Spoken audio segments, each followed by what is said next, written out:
temps passé en ville. Joseph était de retour dans son village natal.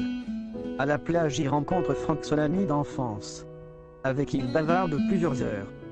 Ils parlaient de leur enfance et de ce qu'ils étaient devenus. La nuit tombée, Joseph rentrait à pied à la maison de son père. Sur le chemin, il vit une magnifique et sexy jeune fille. Joseph tombait sous le charme de cette fille.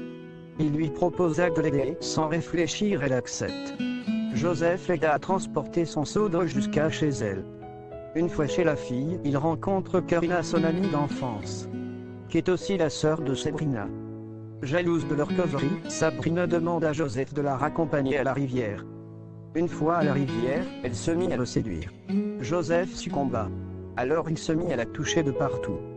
Il lui enlevait ses vêtements, et la mère de la jeune fille les surprend. Furieuse, elle demande à sa fille de rentrer à la maison avec l'eau. De retour au village, Sabrina propose un verre à Joseph. Mais découragé et rempli de honte, il refuse et part.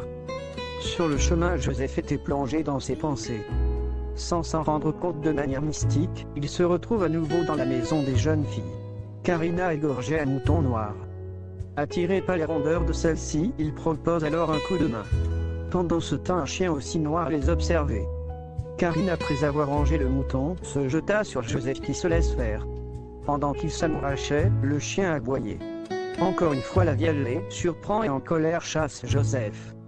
Étant en route, il se fait poursuivre par deux chiens noirs. Fatigué, il trébuche et tombe.